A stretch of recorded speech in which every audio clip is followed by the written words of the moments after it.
Great Scott. Great Scott. Great Scott.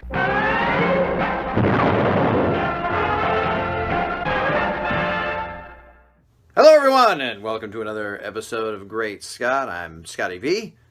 Thanks for watching. So, we had a trailer for the sci-fi show Krypton released about a week ago, I guess, and it was apparently not official, as is being claimed by Sci-Fi now, which changed their name to SYFY a few years ago, when it used to be spelled the way sci-fi is actually spelled. Now it just seems silly.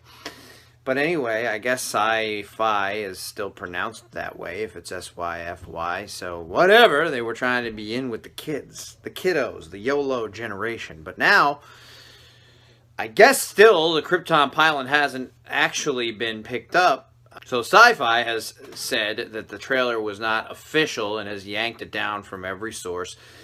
I personally got a warning from Facebook that I was sharing copyrighted content and that if it continued, they might shut my whole account down, which is funny because the most likes I've ever had on anything I've ever shared is like 2. So the amount of people that were going to actually see the trailer that I shared, which was a shared link from the Superman homepage, which is where I get all my news about Superman, also got yanked down, and it got yanked down from every other post that I saw, and I have been unable to find it. I actually never watched it.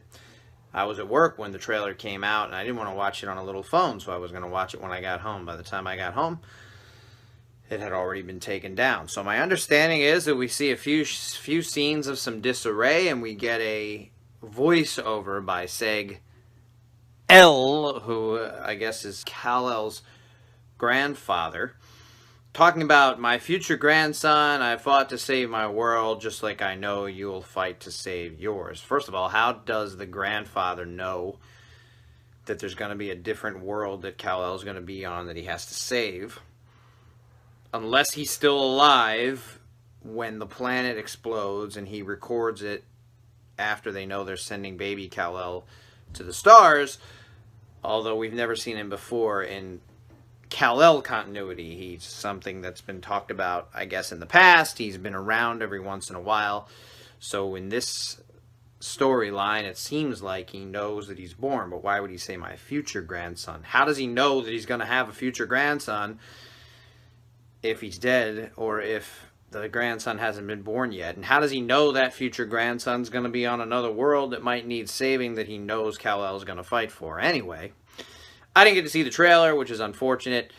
The show, as far as I know, still hasn't actually been picked up for a pilot. A pilot was ordered, and then they look at that and decide if they're going to make it. And it sounds like some editors and people put together this trailer, but then decided not to release it, or didn't finish it yet, or something along those lines, unless all that footage is fake and that voiceover is fake and the whole thing is fake. But that hasn't come out. They just said it wasn't official and it wasn't supposed to be released. So it was leaked, and the unfortunate thing about that is that it means they're still not sure about the show. They don't know if it's going to get picked up. And why would you release a trailer for a show that's only being made as a pilot right now and may or may not even get on television? If the pilot does get on television, then it still needs to be picked up after that as a series.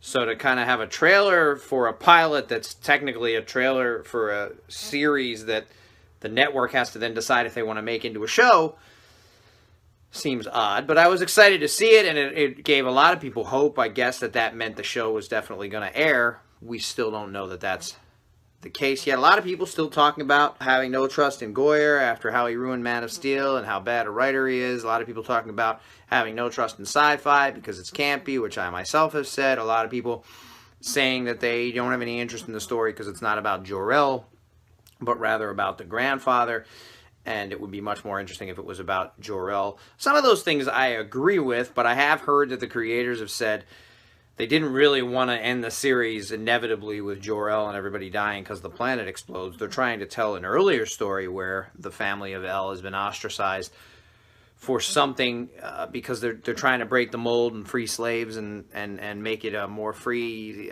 society, a society worthy of bearing Kal-El into the universe later in the future. So I actually think it sounds like a cool idea. I don't know that necessarily ever happened or was said to have happened in comic books or in canon, but The truth is, none of these movies or TV shows can be any one canon. There's been so many. There's been so many continuities. There's been so many stories. There's been so many ways. Jor-El and Lara have changed over the years. They've been different. They've been in a caste-type society where people get told what jobs they're going to have before they're born. They've been in a society that's loveless, where they're just drones and they're with each other because it makes sense. They've been in a society where they're more like humans. They've been a super society where everybody has powers. There have been so many different ways it's been told and so many different changes that have happened. It doesn't make a whole lot of sense to get bent out of shape every single time one series or one movie doesn't look exactly the way one continuity you thought was the true continuity isn't matching with. But we don't know what's going to happen. We don't know if it's going to come to series. I hope it's good, and I hope it does. Thanks, everybody, for watching, and remember, always look up in the sky. Could everybody get out of the hallway and stop slamming doors and yelling?